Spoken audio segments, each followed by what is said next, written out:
पिछले भाग में आपने देखा कि हिडन लीफ विलेज के बाहर एक पुराना शापित पुल था, जहां हर रात एक भटकती आत्मा दिखाई देती थी। गांव के लोग उस पुल की तरफ देखना भी पसंद नहीं करते थे। एक रात ज्ञान भाई ने अपने दो दोस्तों नारुतो और सास्के को चैलेंज कर दिया, अगर सच्चे दोस्त हो तो उस शापित पुल पर जाओ और वापस जिंदा लौटकर दिखाओ। नारुतो ने बिना सोचे समझे चैलेंज एक्सेप्ट कर लिया। दोनों दोस्त निकल पड़े उस डरावने पुल की ओर। जैसे ही वो हॉन्टेड ब्रिज के पास पहुंचे, वहां उन्हें एक अजीब सी पुरानी कार दिखी जो बिना किसी ड्राइवर के अपने आप चल रही थी। वे हैरान थे। तभी उस कार के अंदर से एक डरावनी आवाज आई।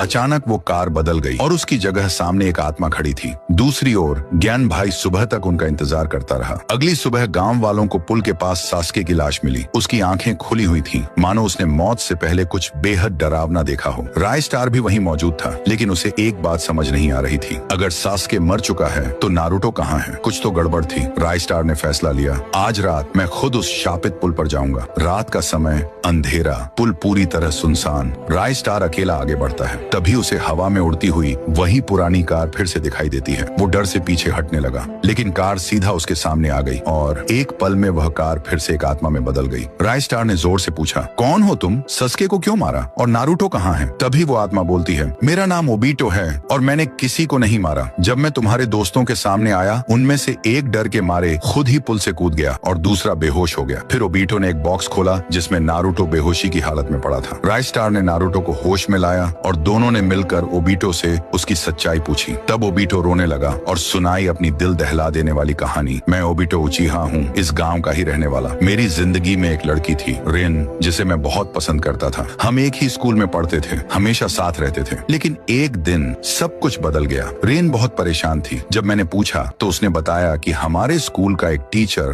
काकाशी ने चुपके से उसका वीडियो बना लिया था और अब वो उसे रोज ब्लैकमेल करता था। मैं रिन को अपनी बाइक पर बैठाकर पुलिस स्टेशन ले जा रहा था, लेकिन काकाशी ने हमारी बातें सुन ली थी। अचानक उसने अपने मॉन्स्टर ट्रक से हम पर हमला कर दिया। रिन सीधा पुल के नीचे गिरी और मुझे जलाकर मार डाला। तब से मेरी आत्मा इसी पुल पर भटक रही है, जस्टिस के इंतजार में। ओबीटो ने राय स्टार और नारुतो से कहा, अगर तुम मेरी मदद करना चाहते हो तो काकाशी को इस पुल तक लाओ। दोनों ने ओबीटो से वादा किया। रात के अंधेरे में वे काकाशी के घर पहुंचे, उसे एक छड़ी से मारकर बेहोश किया और घसीटते हुए पुल पर ले आए। जैसे ही काकाशी को होश आया, उसने देखा ओबीटो उसकी आंखों के सामने खड़ा था। काकाशी डर से कांपने लगा। माफ कर दो, मुझे मत मारो। लेकिन ओबीटो की आंखों में सिर्फ बदला था। आग की लपटें उठी और काकाशी जलकर राख हो गया और उसी पल वो मुस्कुराया। ओबीटो की आत्मा को शांति मिल गई। अब हिडन लीफ विलेज फिर से शांत हो गया है। लोग अब उस शापित पुल से रात में भी बेखौफ आ जा सकते हैं।